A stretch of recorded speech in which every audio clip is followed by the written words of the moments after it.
Right then, this is a quick walk around video for a car that we don't often see. Obviously we specialise in Honda and Lexus, so this is a car that's coming as a part exchange. It's a Mercedes CLC Coupe. It's the Sport Compressor 200 with loads of equipment on it, which some of which will be optional. I don't know the spec of these at all. I do know this has got lovely spec on it though. It comes with this 2009 car, 73,800 miles. Comes with this private plate, and this is staying on the car, which is a lovely plate. It's got full black leather interior, panoramic roof, sat nav, heated seats, electric seats. It's got a lot of stuff on it. It really is a very, very handsome car and in lovely condition. Start again, come back here. Lights and lenses are clear and intact. There's no cracks or condensation there at all. Bonnet of the car is incredibly clean. Hardly a stone chip anywhere on there. Near side of the vehicle, absolutely smooth in the panel work. Near side front alloy, really clean.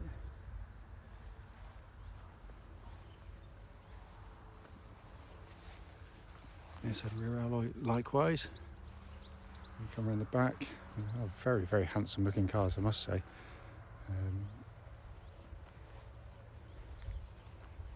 Rear of the car, again, lights, bumper corners, all wonderfully clean. Off side of the vehicle, driver's side, again, lovely and smooth and clean in the panel work. Offside rear alloy, again, beautiful. Remaining panels, absolutely fantastic. It really is a very, very clean car, this one. Obviously there will be the odd tiny little mark that, not intentionally, but I've missed, but you have to look pretty hard on this, I should imagine. Alright, it's coming to the back of the car now. Good sized boot, very nicely finished and in lovely condition back here. It's coming inside the car. Do the back of the car first. Rear seats hardly been used at all. The leatherwork looks absolutely as new back there. It's coming in on the passenger side. Door card in lovely condition. You see there, you got your electric seat adjustment with the memory positions as well. All in absolutely beautiful condition. Right, it's coming to the driver's side now. Again, door card absolutely lovely. Likewise, footwell areas, and the driver's seat itself is in absolutely beautiful condition. Right, so inside the car now, engine's running through the sections of the dash can be seen illuminated. Dashboard just looks pretty much as new, in all honesty. You can see there, got your heated seats, sat nav all functioning perfectly. Dual zone climate control system. It looks like it's got some sort of, I don't know what that is, something for the radio. I'm a dinosaur. Someone else will know exactly what it is, but I'm sure it'll be useful to someone. But it's in beautiful, beautiful condition. Coming to the main dash binnacle there. No warning lights on the car at all whilst the engine's running. So this one's done 73,810 miles, but it's in beautiful, beautiful condition. Finally, just to show you, owner's manual, pack and lock and wheel nut key, all here and present with the car. Right then, this is a quick road test video, and a rare one for me, I have to say. This is for a Mercedes, and it's a CLC 200 compressor sport coupe, automatic. So quite a mouthful, but there we go, got there in the end. It's on a private plate, M8 EXR. The car's covered just 73,803 miles. The reason we do the videos, all of them in fact, and especially this road test section, is to ensure that if anyone's online looking at any of our cars, they actually get to see the cars we're advertising in operation. The reason we do it, and the reason we feel it's important, is because we know to our cost, unfortunately, how frustrating it can be to go and see a car which can look perfectly good in photographs and description, only to get there and find out it's got a fundamental issue you'd much rather known about before setting off. So hence that's why we do it. Also done on these very quiet country roads in this lovely part of Gloucestershire. This actually forms part of the road test route we take our customers on, so hopefully then we'll be representative of what you feel yourself should you be offered a test drive in the car. So coming to the car, as you know from the walk around video, very, very clean example, really is, and not our normal thing. You know, where we sell 90% Honda, the rest will be Lexus and some Toyota cars, so we stick to Japanese. It's what we've always done. The chap's bought a Lexus from us to replace this car, but very impressive vehicle, I have to say. It's been kept absolutely beautifully. Engine starts absolutely straight away. Move pigeon. Settles to smooth, even idle. There's no warning lights on the dashboard at all relating to the engine or any other part of the car. Temperature gauge running at about half, which again, according to Google, is exactly where it's meant to be, so all fine there. Engine's lovely, I have to say. Obviously compressors help because they give you instant power, unlike turbochargers, which you've got to wait for the engine to rev up a bit or get the revs up first. This is just as soon as you hit the throttle, it's picking up and going straight away, and it's a quick car, I have to say. But it's a car that you can drive in two ways. If you want to push on, yeah, it's absolutely fine, it'll reward you in that way, but if you just want to tootle about calmly, it's just as good at doing that. So but yeah, very, very impressive, I have to say. Goes through to the automatic gearbox, very slick shifting.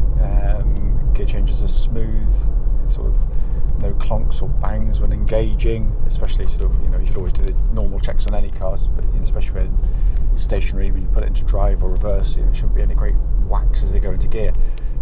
So no, it's all absolutely spot on.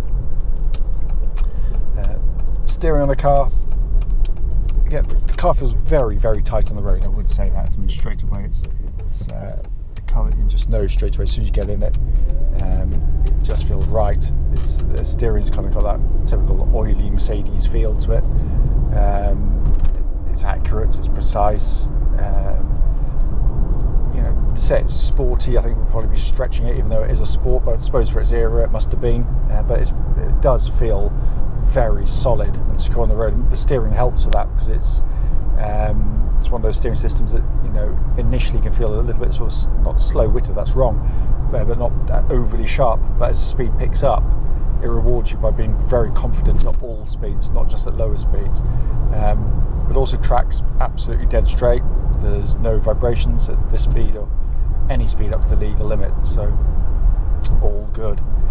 Suspension of the car, what I'm listening out for, especially over bumps like this on test drive, is any sort of clonks or rattles coming from underneath the car that shouldn't be there, but there's none at all. It just feels very, very, very solid, as I said. Notwithstanding the age of mileage, it doesn't exhibit any kind of wear that's obvious to the suspension. Very comfortable.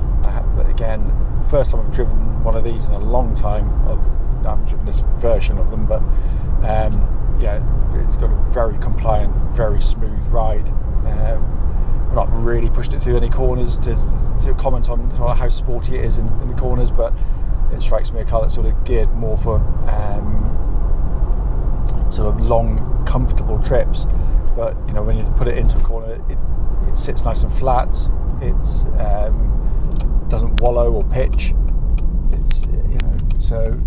But I'm not going to sort of push to extremes on a drive like this. I'm just going to get up to a little bit of speed and give the brakes a good old shove. Just check those. So bear with me while I hold on to my bits while I'm doing that. Make sure the phone doesn't go flying. But yeah, really nice, solid brake pedal on the car. What I'm looking for in particular, and especially on automatic cars, actually, looking at any sort of pulsing or vibration coming back through the brake pedal, and there's none. It's all absolutely spot on. Finally, to come inside the car, in lovely condition. Very nice places to sit as well. It's quite an intimate car inside. It's sometimes you get in a Mercedes and I find them a little bit stark, a bit cold, but this isn't. It's actually, there's something quite charming about it, which is probably why I bought a CT200, because it has that kind of slightly similar feel. You very much feel in the car. The dash genuinely kind of feels like it wraps around you a little bit, and it makes you feel quite special, which is again, you know, so many cars can feel just sort of slightly appliance-like, but this isn't. Very, very well equipped. I don't know how much stuff is on it, I'm going to be honest with you. Don't know what is standard on these vehicles. You've got this nice big panoramic glass roof above my head, sat nav, heated seats, electric memory seats on both driver's and passenger side. Electric steering wheel adjustment. All this stuff. I don't know what is standard. I've not been through every single last thing function on the vehicle. I'm not going to pretend I have. I've not tried the hands-free system. I know the nav works. I know the climate control system works perfectly well. I did put the heated seat on. That seemed to work as well, so that was good. But all just feels very, very solid and well engineered. The dash itself, very nice dash binnacle. I really like that. They've got kind of silver rimmed dials with a little sort of checkered inlays in them. Just really neatly done. Very sort of prestigious, I guess, is want of a better expression. The steering wheel, nice leather bound steering wheel, feels absolutely fantastic in hand as well. It's a lovely car. It is an absolutely lovely car that's been very, very, very well looked after from what I can feel. As always though, if you've got any questions about it, don't hesitate, do give us a call.